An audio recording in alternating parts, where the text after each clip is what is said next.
अगर दुनिया के बड़े मसाइल का जिक्र किया जाए तो उनमें से एक बड़ा मसला मनशियात की लानत है। किसी भी मसले के तदारक का पहला मरला है उसके बारे में मुनासिब आगाही। हमारी नौजवान नस्ल बड़ी तेज़ी के साथ मंशियात की तरफ बढ़ रही है। मुल्क की किसी कौम की नस्लें उजाड़ने के लिए ये काफ़ी है कि उसकी नौजवान नस्ल जो है वो मंशियात की तरफ चली जी अभी जाए। जो जो मंशियात का शिकार लोग हैं, इनको भी पहले से ज़्यादा केयर की ज़रूरत होती है।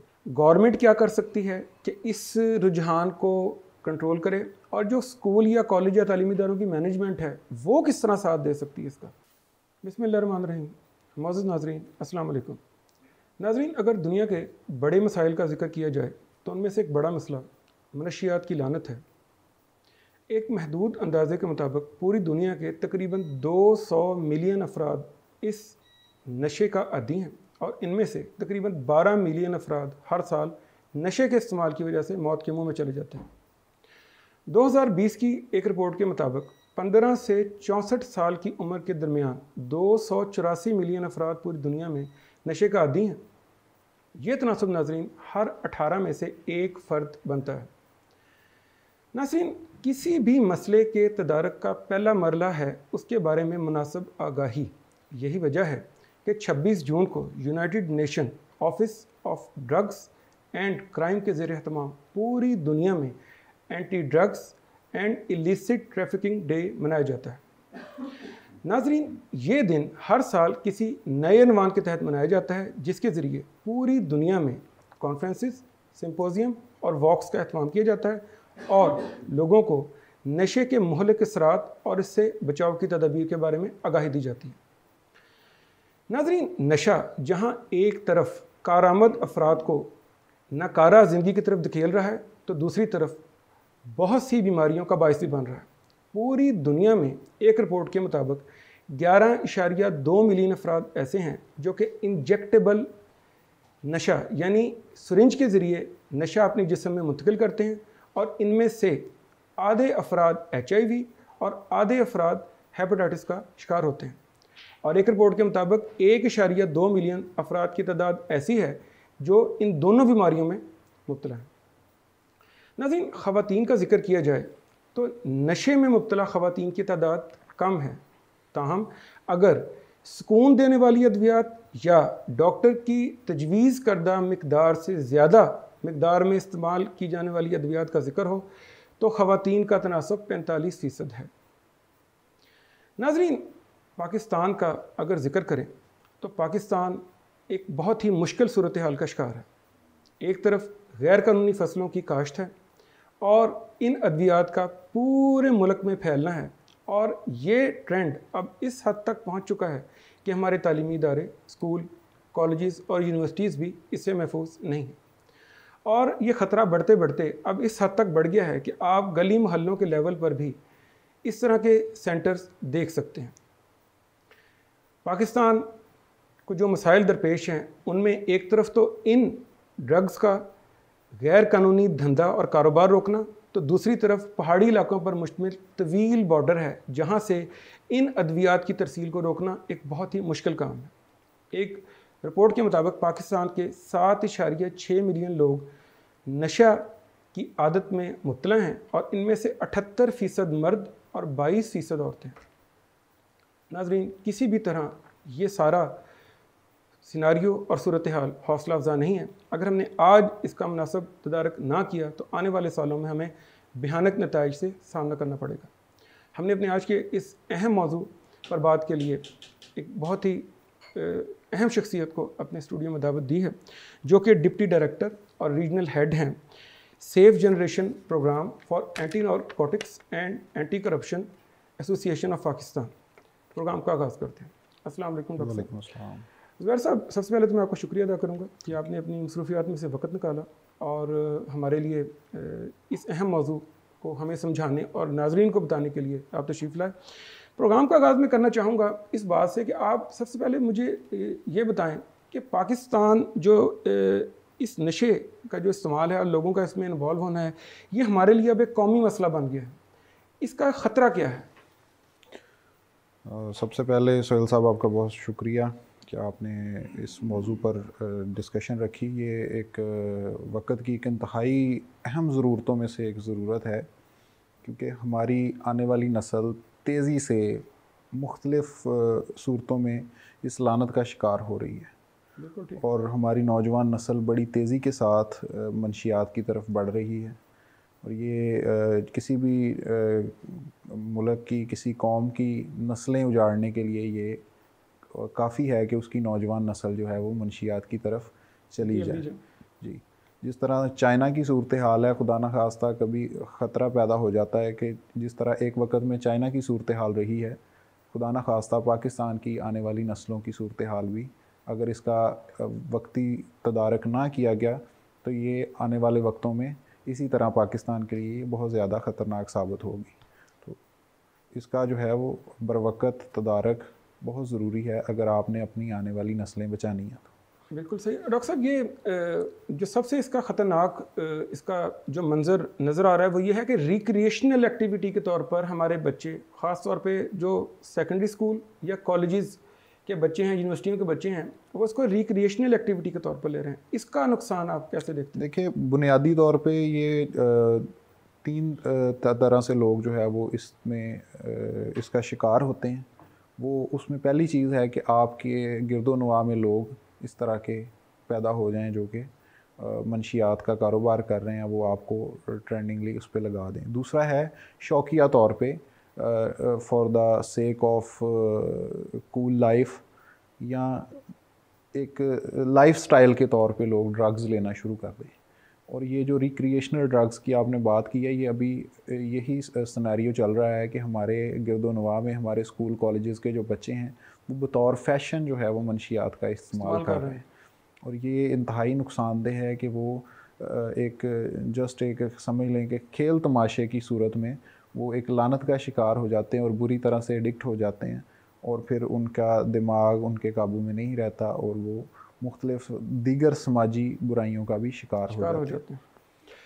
डॉक्टर साहब, ये फरमाइए कि हमारे यहाँ समझा जाता है कि एक फ़र्द जब एक दफ़ा नशे का आदी हो गया है, अब वहाँ से वापसी नहीं है। क्या ये सोच दुरुस्त है?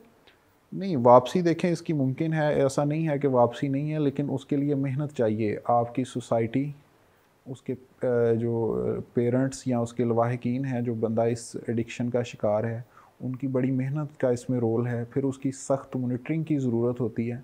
बहुत सारे लोग इसका इलाज करवाने के बाद भी इसमें दोबारा चले जाते हैं। उसकी वजह यही होती है कि वो एक एडिक्शन है। एडिक्शन आपको नींद की भी हो सकती है, आपको ज़्यादा खाना खाने की भी एडिक्शन हो सकती है। आजकल मोबाइल की एडिक्शन बहुत ज़्यादा है। तो एडिक्शन किसी भी चीज़ की हो सकती है, और उसमें ये नहीं है कि आपका इलाज पॉसिबल नहीं है। आपको उस स्टांस से एक दफ़ा बाहर निकाला जा सकता है, लेकिन उस पर कायम रहने के लिए आपकी क़ुव्वत इरादी और आपके इन्वायरमेंट और आपके सराउंडिंग में जो मौजूद लोग हैं उनका बड़ा अहम किरदार है। अगर वो अपना किरदार अदा नहीं करेंगे तो वो दोबारा उसी चीज़ में जो है ना वो शिकार हो जाएगा। डॉक्टर साहब, ये फरमाएं कि हमारा जो मुल्क में गुर्बत है, बेरोज़गारी है, क्या इसका भी हाथ है मुल्क जी बिल्कुल। में देखें, परेशानी जो है, परेशानियों को कम करने के लिए लोग सम टाइम इसका इस्तेमाल शुरू करते हैं। इब्तदाई तौर पे लोग, ज़्यादातर लोग सिगरेट से, या आजकल जो ज़्यादा एक फ़ैशन के तौर पे निकोटीन पाउचेस वगैरह, वो इस तरह की चीज़ें वो इब्तदाई तौर पे रखना शुरू करते हैं, और आहिस्ता आहिस्ता वो नेक्स्ट जनरेशन ऑफ ड्रग्स की तरफ इसको ले जाते हैं। उसमें बहुत सारा किरदार गुर्बत का भी है। लोग अपने दिमाग को परेशानियों से भागने के लिए, परेशानियां जब वो फेस नहीं कर पा रहे होते तो वो ड्रग्स लेना शुरू कर देते हैं। ये बहुत सारे नौजवान आज के जो मतलब मुश्किल हालात की तैयारी नहीं करते, उनके ऊपर कोई परेशानी आती है तो वो इस जानब जल्दी राग़ब हो जाते हैं। तो इसमें गुर्बत का बहुत ज़्यादा इलाज समझते हैं उन सारी परेशानियों का। इलाज नहीं, वो बेसिकली एक समझ लें कि ज़िंदगी से एक फ़रार इख्तियार कर रहे होते हैं, तो ख़ुदकुशी से पहले वो मंशियात की तरफ राग़ब हो जाते हैं, और समझते हैं कि ये अगर सुकून महसूस होगा तो जी कुछ टाइम के लिए वो ज़हनी तौर पे जितनी देर तक वो नशे की हालत में रहते हैं, उनको दुनियावी उनके जो मसाइल हैं वो याद नहीं होते। सही, ठीक। कुछ लोग मतलब सिगरेट नोशी जो है, ये इब्तदाई नशा है, इसको लोग अपने ऊपर बहुत ज़्यादा हावी कर लेते हैं। मैंने बहुत सारे लोग देखे हैं जो बिल्कुल थोड़ी सी परेशानी है, कोई बिज़नेस परेशानी है, कोई जॉब प्लेस की परेशानी है, कोई घरेलू परेशानी है, तो वो सिगरेट पे सिगरेट पिए जा रहे होते हैं। रूटीन में वो एक दो पीते हैं, लेकिन जब टेंशन आती है तो ज़्यादा कर देते हैं। तो गुर्बत की सबसे ज़्यादा परेशानी होती है, उसमें लोग ज़्यादा जल्दी इसका शिकार हो जाते हैं। डॉक्टर साहब, अगर हम किसी नशे में मुब्तला शख्स का हम इलाज कराना चाहें तो इसके मराहल क्या होंगे, उसको कैसे इससे वापस लाया जाएगा? देखिए, सबसे पहले तो आप बहुत सारे रिहैबिलिटेशन सेंटर्स कायम हैं, ठीक है, गवर्नमेंट लेवल पे भी इसके इंतज़ामात हैं। सबसे पहले उसको बंदे को उस सोसाइटी से दूर करें जहाँ से उसको वो सप्लाई मिल रही है, उसकी सप्लाई मुनक़ता होनी बहुत ज़रूरी है। साथ में फिर जो रिहैबिलिटेशन सेंटर हैं वो उसके दिमाग को कुछ अरसा मेडिसिन के ज़रिए कंट्रोल में रखते हैं, ताकि उसको वो बहुत ज़्यादा जो एक बॉडी के ऊपर उसके असरात कायम हो चुके हैं, जो उसको एक तलब की सूरत में अट्रैक्ट करते हैं कि वो दोबारा ड्रग्स ले। बहुत से लोग हैं जो इरादा करते हैं लेकिन वो अपनी बॉडी की सिचुएशंस को काबू नहीं कर पाते, तो वो दोबारा ड्रग्स लेना शुरू कर देते हैं। तो वो बॉडी की जो फ़िज़िकल कंडीशंस हैं उसको काबू करना बहुत ज़रूरी होता है। वो आपके रिहैबिलिटेशन सेंटर्स पे उसको काबू करते हैं। और दूसरे नंबर पे उसका फ़ायदा उसी सूरत में होता है जब उस बंदे को एक अच्छी कंपनी दी जाए और उसको फ्रेंडली इन्वायरमेंट में रखा जाए, और साथ में उसको जो नशे की सप्लाई है वो मुकम्मल तौर पे मुनक़ता हो। क्योंकि ऐसे लोगों के दोस्त भी ऐसे ही होते हैं, वो उनको किसी ना किसी तरीके से इयादत करने आए ही पहुंचा देते हैं, और वो आपके ख़्याल में वो बंदा आपने कैद भी किया होता है, एक जगह पे उसको लॉक भी किया होता है, उसके बावजूद उस तक वो पहुंच जाती है। लेकिन इसमें हमारे जो माशरे के लोग हैं, जब एक बंदा नशे का आदी हो गया, वो उसको वापसी का वो रास्ता नहीं देते, यानी उसकी वो रिस्पेक्ट जो होनी चाहिए एक शख्स की माशरे में, उसको वो नहीं देते, उसको एक आइसोलेशन का फीलिंग आती है। ये चीज़ भी आपके ख्याल में क्या उसकी? जी बिल्कुल। हम देखें, जो लोग बुराई का शिकार, किसी भी माशरती बुराई का शिकार होते हैं, उनसे लोग कता ताल्लुकी इख्तियार करने में मुनासबत समझते हैं। हालांकि ऐसा नहीं होता। सोसाइटी की ये प्राइमरी रिस्पॉन्सिबिलिटी है कि उस बंदे को एक कंफर्ट जोन के अंदर वापस लाया जाए, ताकि वो नॉर्मल लोगों में बैठना उठना अपने आप को कंफर्टेबल फील करे, ना कि वो उन लोगों में बैठकर उसको हकारत की निगाह से देखा जाए और उसकी तजलील और तज़हीक की जाए, ताकि वो उन लोगों में वापस आए ही ना नॉर्मल, और वो फिर तो वो उसी सोसाइटी का मुस्तकिल हिस्सा रहेगा। तो ये मुआशरे की प्राइमरी रिस्पॉन्सिबिलिटी है कि जो शख्स, जिस तरह दूसरी बीमारियों में बीमार शख्स का इलाज करवाया जाता है और उसके साथ एक फ्रेंडली बिहेवियर कायम किया जाता है, उसकी जो तिमारदारी है और उसकी जो खिदमत है वो पहले से ज़्यादा की जाती है जब कोई शख्स बीमार हो जाता है। तो इसी तरह से जो मंशियात का शिकार लोग हैं, इनको भी पहले से ज़्यादा केयर की ज़रूरत होती है। आम लोगों की निस्बत ज़्यादा केयर की ज़रूरत है और ज़्यादा टेंशन की ज़रूरत है। बिल्कुल सही। डॉक्टर साहब, ये फरमाइए कि हमारे तालीमी इदारे, जिस तरह के हम सब जानते हैं कि अब ये ड्रग्स, ये जो नशावर अद्वियात हैं, ये स्कूलों, कॉलेजों और यूनिवर्सिटियों में पहुंच गई हैं। गवर्नमेंट क्या कर सकती है कि इस रुझान को कंट्रोल करे, और जो स्कूल या कॉलेज या तालीमी इदारों की मैनेजमेंट है वो किस तरह साथ दे सकती है इसका? देखें, गवर्नमेंट्स का रोल अवेयरनेस की हद तक है, लेकिन ये बुराई जिस पैमाने तक फैल चुकी है, इसमें वॉलंटियर्स को भी आगे आना होगा। और तलीमी इदारों के हमारा जो सेफ़ जनरेशन प्रोग्राम है वो बेसिकली इसी पे मुनहसर है। मेरे पास इधर फैसलाबाद डिवीज़न के 609 स्कूल्स की लिस्ट है जिसके ऊपर हम काम कर रहे हैं।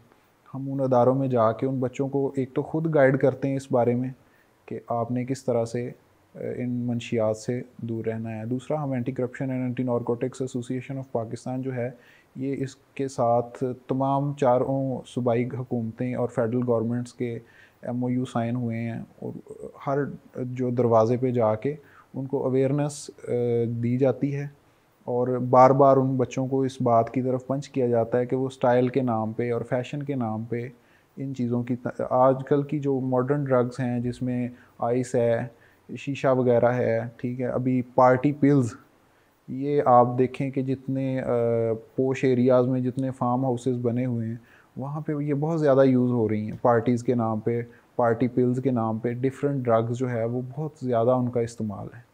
तो ये अवेयरनेस के बगैर पॉसिबल नहीं है।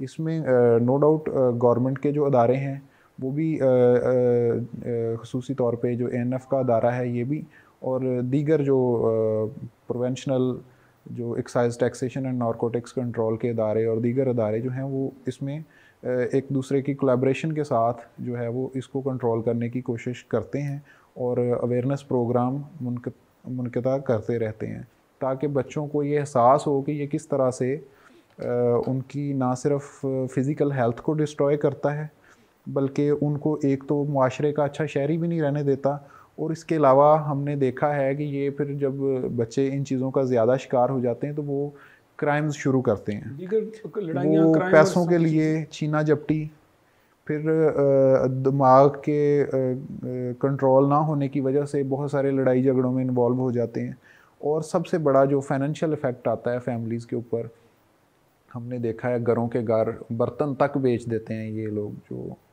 ड्रग्स का शिकार होते हैं अपने, उनको हर सूरत में वो ड्रग्स हासिल करने के लिए जब वो इसका शिकार हो जाते हैं तो उनको वो पैसे चाहिए होते हैं। तो हम ये बच्चों को ये फेस दिखाते हैं मुआशरे का, ताकि उनको एहसास हो कि ये हमारे लिए किस हद तक नुकसानदेह है, हमारी किस तरह से ये मुआशी, फाइनेंशियल और हमारी जो सोशल डिस्ट्रिक्शन का बायस है, और फिर किस तरह से हम सोसाइटी का हिस्सा नहीं रह पाते।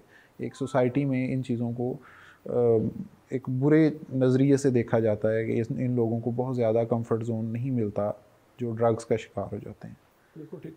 डॉक्टर साहब ये फरमाइए कि जिस तरह के एक बात बड़ी वाज़ेह है, इसकी रिपोर्ट्स भी अब पूरी दुनिया में फैल रही हैं कि इंजेक्टेबल जो ये नशा है, जो सिरिंज के ज़रिए जो लोग नशा अपने जिस्म में उतारते हैं, ये एक ही सिरिंज को आगे रीयूज़ करते जाते हैं, इसमें तो उनको इसकी है ही नहीं। तो एक तरफ तो वो नशे का शिकार है, दूसरी तरफ वो HIV और साथ हेपेटाइटिस, इसकी फैक्ट्रियाँ बन गए हैं। जी बिल्कुल। इसके बारे में आप बताएं, ये नुकसान देखें, बहुत सारी ड्रग्स हैं, ड्रग्स से हट के बहुत सारी मेडिसिन्स हैं जिनकी एडिशनल डोजेज़ एज एडिक्शन ली जाती हैं। उसमें बहुत सारी एंटी एलर्जिक ड्रग्स हैं, ट्रैंकुलाइजर्स हैं जिनको ये लोग इंजेक्ट करते हैं, और फिर क्योंकि ये लोग बहुत ज़्यादा हेल्थ की चीज़ों के साथ वेल अवेयर नहीं होते, तो वो बार बार इंजेक्टिंग करके अपने आप को जो है ना वो इसका शिकार कर लेते हैं। फिर एक दूसरे की ये इस्तेमाल शुदा चीज़ें भी इस्तेमाल करने से गुरेज नहीं करते, तो ये easy source of transmission of disease भी ये लोग बन रहे हैं, बन जाते हैं, और फिर ज़्यादा मुश्किल का शिकार हो जाते हैं, क्योंकि एक से ज़्यादा बीमारियों और प्रॉब्लम्स में ये लोग जकड़े जाते हैं। डॉक्टर साहब, एक पाकिस्तान के साथ एक बहुत बड़ा मसला ये है कि पाकिस्तान का जो बॉर्डर का बड़ा एरिया है वो पहाड़ी इलाकों पर मुश्तमिल है, जहाँ से ये इलीगल जो ट्रांसपोर्ट ऑफ दीज ड्रग्स, ये इसको रोकना, क्योंकि इतने लंबे बॉर्डर के साथ पूरी अफरादी क़ुव्वत लगाना या इतने फाइनेंसेस होना कि इसकी पेट्रोलिंग रखी जा सके, ये एक बहुत बड़ा मसला है। तो इसकी वजह से मुल्क के अंदर हमारे ड्रग्स आने में ख़ातर इजाफा हुआ है। इस मसले को आप कैसे देखें? ड्रग्स का मसला जहाँ तक हम दुनिया के ममालिक को देखते हैं तो इसमें मैक्सिको, ब्राज़ील, अमेरिका जैसी रियासतें भी इसको मुकम्मल तौर पे काबू नहीं कर सकती। स्मगलिंग का एक फ़ैक्टर इसके अंदर मौजूद है। तो हमारे ऊपर जो ज़्यादा चीज़ अफेक्ट कर रही थी वो ये थी कि अफ़गानिस्तान का बॉर्डर बहुत अरसा तक अफ़गान वॉर की वजह से खुला रहा है, तो ट्रांसपोर्टेशन वहाँ से कुछ ईज़ी थी, क्योंकि हमने अफ़गानिस्तान और वहाँ के लोगों को पनाह दे रखी थी, और उस चीज़ों का फ़ायदा फिर हमारे दुश्मन क़ुव्वतों ने भी उठाया और दूसरे ममालिक ने भी वहाँ से इंटरवीन करते हुए ये इन चीज़ों को बढ़ावा दिया है। और फिर जो ब्लैक मार्केट्स हैं उनको कायम रखने के लिए उनकी ये सर्वाइवल की जंग भी होती है, तो इसके ऊपर हमारी फोर्सेस काम करती हैं।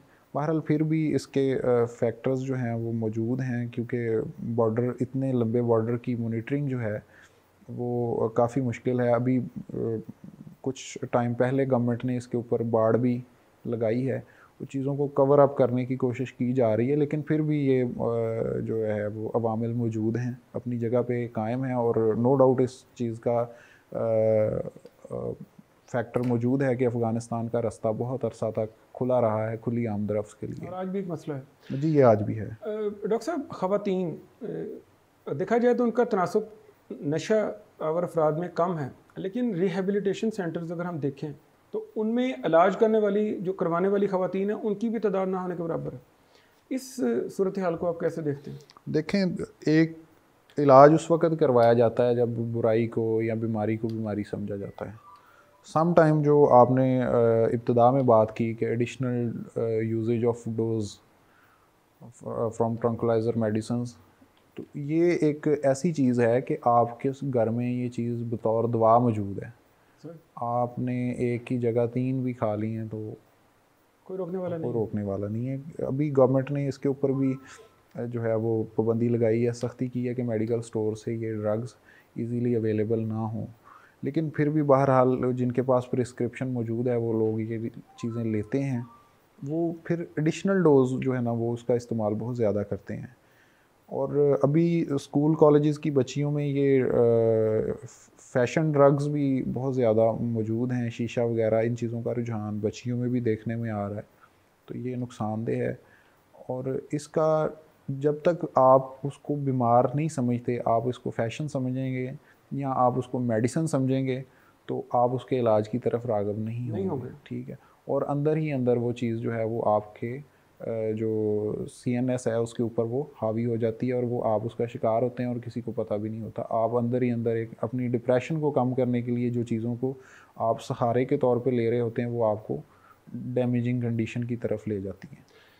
डॉक्टर साहब, गवर्नमेंट आप क्या समझते हैं कि अगर इसके बारे में सख्त सज़ाएँ, जो अफराद गिरफ़्तार हों या जिनको गिरफ़्तार किया जाए उनके बारे में अगर गवर्नमेंट कवानीन को सख्त करे और सज़ाओं को बहुत सख्त कर दे, क्या इससे भी ज़्यादा असर पड़ सकता है? और अगर मौजूदा सज़ाओं के बारे में थोड़ा बहुत अगर आप बताना चाहें तो वो क्या है? देखें, हमारे यहाँ जो 9C जो एक्ट है, ड्रग एक्ट है, वो उसकी सज़ाए मौत है।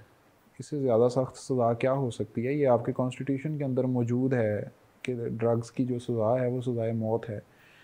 लेकिन इसके अंदर हमारी कुछ जुडिशरी के कुछ फैक्टर्स और कुछ कमज़ोर प्रोसिक्यूशन कह लें, इन्वेस्टिगेशन के भी कुछ फैक्टर्स शामिल हैं। फिर अपने जो इन्वेस्टिगेशन के अदारे हैं उनमें भी कुछ हद तक प्रॉब्लम्स मौजूद हैं, या वहाँ के लोगों का, कुछ लोगों का वहाँ का मिल जाना वो इन चीज़ों को इम्प्लीमेंट नहीं होने दे रहा। अदरवाइज़ लॉ अपनी जगह पे मौजूद है और अपनी सख्त तरीन हालत में मौजूद है। जस्ट उसके ऊपर, उसकी इम्प्लीमेंटेशन के ऊपर थोड़े फोकस की ज़रूरत है, जिससे ये चीज़ें बेहतर हो सकती हैं। और हम इंफॉर्मेशन शेयरिंग के ज़रिए हम कोशिश कर रहे हैं कि ये मामलात, इन मामलात पे कम अज़ कम कोई नरमी ना बरती जाए। बिल्कुल सही। डॉक्टर साहब, कोई प्रोग्राम के आखिर में आप वालिदैन या माशरे के अफराद को कोई पैगाम देना चाहें इस सिलसिले में? तो देखें, ग्रोइंग एज के बच्चों के लिए और उनके वालिदैन के लिए मैं ये ख़ास तौर पे जो 15 से 21 साल की उम्र है, हम ज़्यादा फोकस भी करते हैं इनको। ये वो एज होती है जिसमें कोई भी बंदा एक सोच डेवलप कर रहा होता है। तो बच्चों के अंदर एक तो सोच डेवलप करें, और मैंने तलीमी अदारों के विज़िट्स के दरमियान मैंने देखा है कि बच्चों की करियर काउंसलिंग नहीं है, तो उनको उनका ड्रीम, उनका मोटिव, उनको लाइफ का पर्पस जो है ना वो समझाएं, ताकि वो पर्पसलेस लाइफ के चक्कर में वो टाइम जो है वो किल करने के लिए इस तरह की एक्टिविटीज़ में शामिल ना हो सकें। बहुत सारे बच्चे तफरीह के तौर पर, अक्सरियत जो है वो तफरीह के तौर पर इन चीज़ों में शामिल हो जाते हैं। तो आप उसमें ये कम से कम ख्याल करें कि आपके बच्चे किस सोसाइटी में बैठ रहे हैं, किन लोगों के साथ इनकी दोस्तियां हैं। ठीक है, ये ज़्यादातर टाइम अगर घर से बाहर स्पेंड करते हैं तो ये कहाँ पे स्पेंड करते हैं, ये इस चीज़ का लाजमी ख्याल रखें। पेरेंट्स को चाहिए कि अपने बच्चों के स्कूल्स को लाजमी विज़िट करें, उनकी पेरेंट्स को सरप्राइजिंगली चेक करें कि वो बच्चे आपके स्कूल कॉलेजेस के अंदर मौजूद हैं। अपने जो है वो उनका ख्याल करें और उनको देखें कि उनका बैठना उठना कहाँ पे है।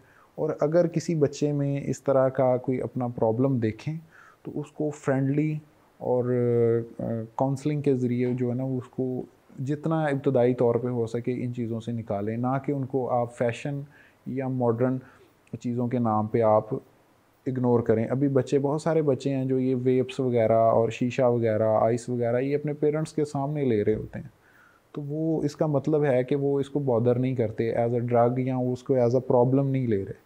तो उनको इब्तदाई तौर पे इस चीज़ का आइडिया नहीं होता कि उनका बच्चा किस चीज़ का शिकार हो रहा है। तो ये माँ बाप को मॉनिटरिंग की ज़रूरत है, और ग्रोइंग एज के बच्चों को भी अपनी जो सोच है उसको एक आगे हेल्दी फ्यूचर की जानब रखने के लिए ये चीज़ बहुत ज़रूरी है कि वो इस पर तवज्जो दें। डॉक्टर साहब आपका बहुत शुक्रिया कि आप हमारे प्रोग्राम में तशरीफ़ लाए और आपने और हमारे नाज़रीन की बहुत उम्दा तरीके से रहनुमाई की। नाज़रीन, इसके साथ ही हमारे आज के प्रोग्राम का वक्त अब ख़त्म होता है। जैसा कि डॉक्टर ज़ुबैर अमजद साहब ने बहुत तफसील के साथ हमें ये बताया है, ये ड्रग जौन सी है ये एक दिन का मसला नहीं है। असल में इस मसले का आगाज़ हमारे घर से उस वक़्त होता है जब हम अपने बच्चों की अच्छी तरह देखभाल नहीं कर सकते। हम एक बाईपोलर सोसाइटी हैं। एक तरफ हम बच्चों को बिल्कुल आज़ाद छोड़ देते हैं, वो जो मर्ज़ी एक्टिविटीज़ करें हम उसका ध्यान बिल्कुल नहीं रखते, यहाँ तक कि वो नशे को मजाक में लेते लेते मुकम्मल तौर पर इसका शिकार हो जाते हैं। फिर जब वो बच्चे इस चीज़ का शिकार होकर मुआशरे के एक कारामद शहरी नहीं रहते तो हम दूसरी तरफ शिफ्ट हो जाते हैं। मुआशरे के ये अफराद इन लोगों को वापसी का रास्ता नहीं देते। पाकिस्तान में रिहेबिलिटेशन सेंटर्स बहुत से हैं जो कि नशे में मुब्तला अफराद को इलाज करवा कर उन्हें दोबारा मुस्बत शहरी बना रहे हैं।